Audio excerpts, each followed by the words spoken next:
Bonjour à tous. Dans les titres de votre actualité régionale, une nouvelle unité de production de lait infantile a été inaugurée à Créin, dans les Côtes-d'Armor ce vendredi. Jean-Yves Le Drian, ministre des Affaires étrangères, était présent avec le président de la région. Ce vendredi, c'est aussi la journée mondiale de lutte contre le sida. La maladie sexuellement transmissible se soigne mieux, mais l'épidémie continue de se propager. Nous ferons le point dans la région. Et puis, événement de poids dans le monde de la pétanque, le national se déroule depuis ce vendredi à Brest. Tout le week-end, les meilleurs de la discipline vont se retrouver.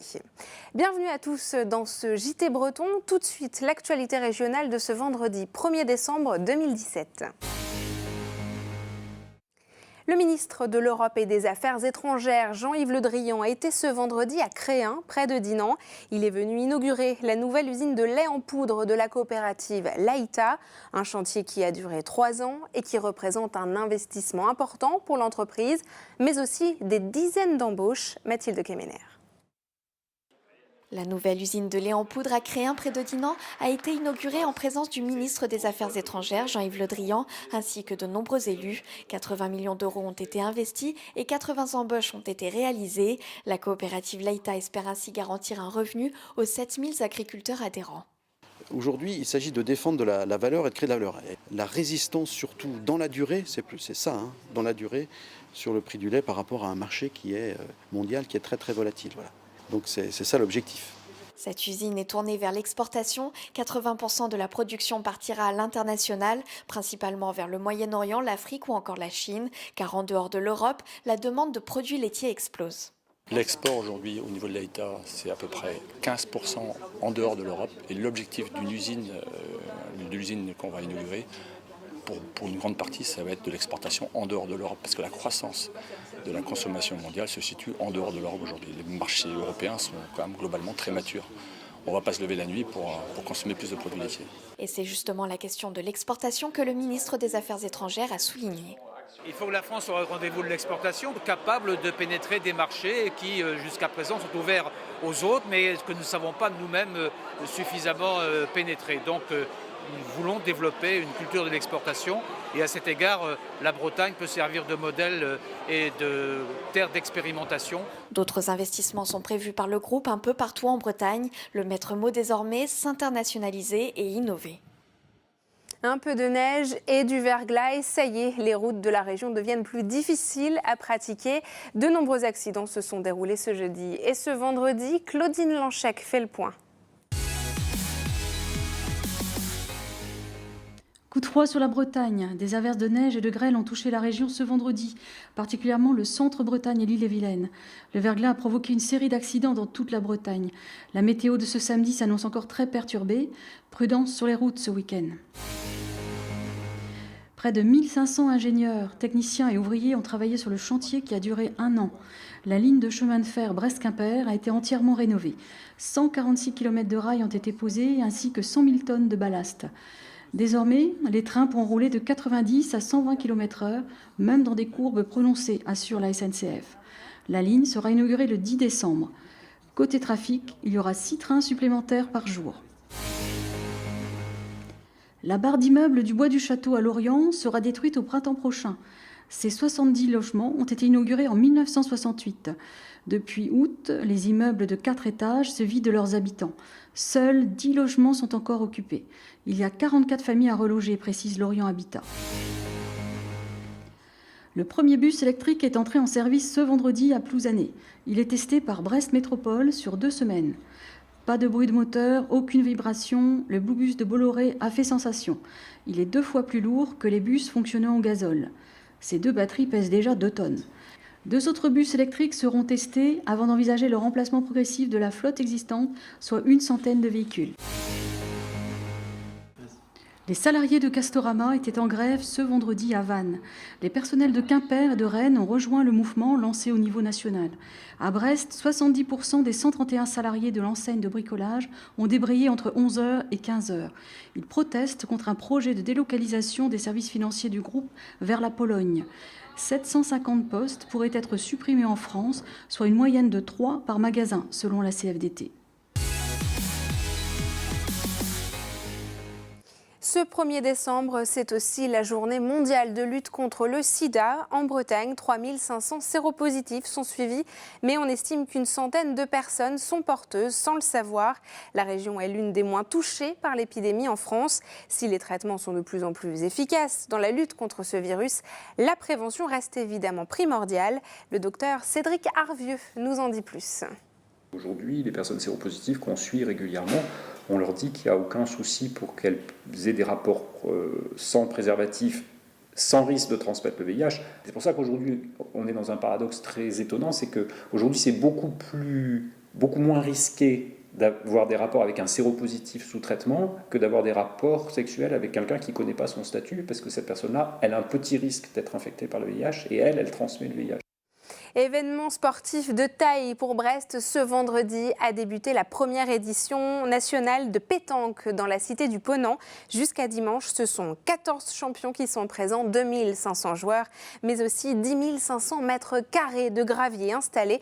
Sophie Lecroisier s'est rendue sur place pour l'ouverture de la compétition. Brest renoue avec la pétanque. La ville n'avait pas accueilli un tel événement depuis 30 ans. Pourtant, le Finistère compte 4000 licenciés. C'est plus que dans les autres départements bretons. Pendant les 3 jours de tournoi, 2500 joueurs vont s'affronter. Parmi eux se trouvent quelques stars de la discipline.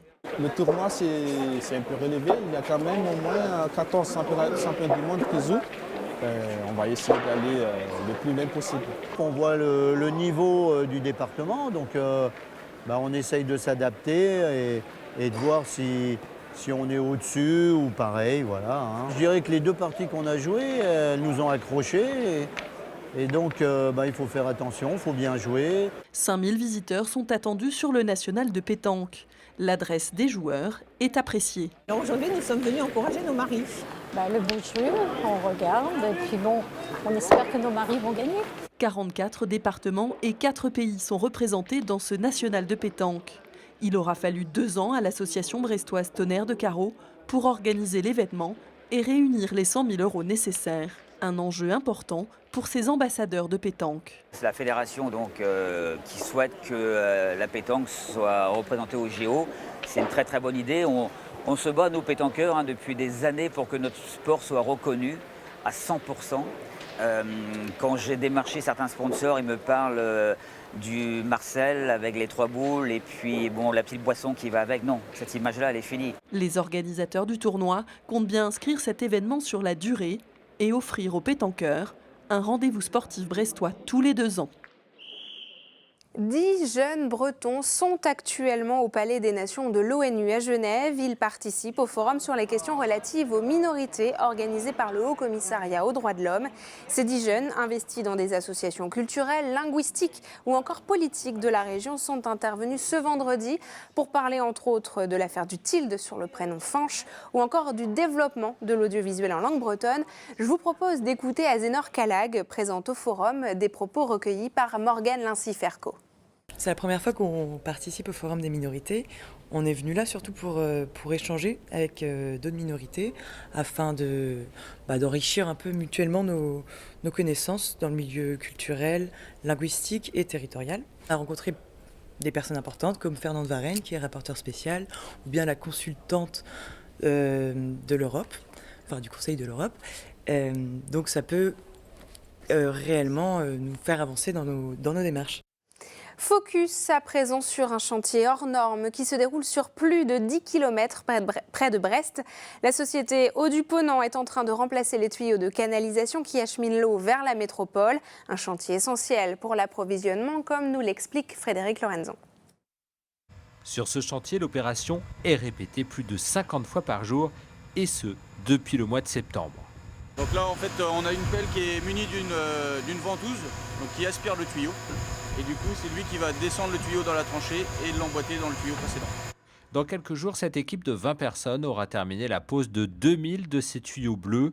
Le chantier aura couru 13 km entre Plouéderne et Guipava, aux portes de Brest. On pose la conduite, on la protège avec du sable et ensuite on rebouche la tranchée avec des matériaux de carrière. On réalise à peu près 1200 mètres à 1300 mètres par semaine. Et donc avec différents ateliers qui avancent indépendamment les uns des autres mais qui se suivent. Cette longue canalisation va coûter 3,5 millions d'euros à la société Eau du Ponant, un équipement indispensable pour compléter le réseau qui alimente en eau l'agglomération brestoise depuis l'usine de retraitement située sur l'Elorn, en amont de Landerneau.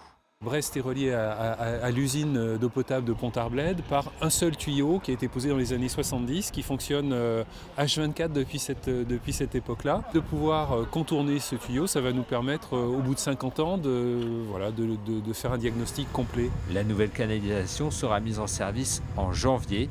Le remplissage en eau a déjà commencé. 3 jours ont été nécessaires pour remplir les 7 premiers kilomètres de tuyaux.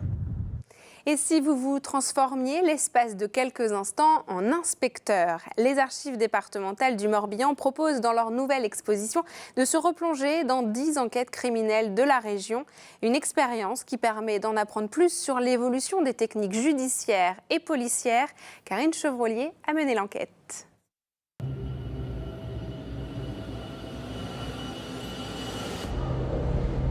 Guidel, 8 mai 1934, Michel Henriot découvre sa femme Georgette agonisante.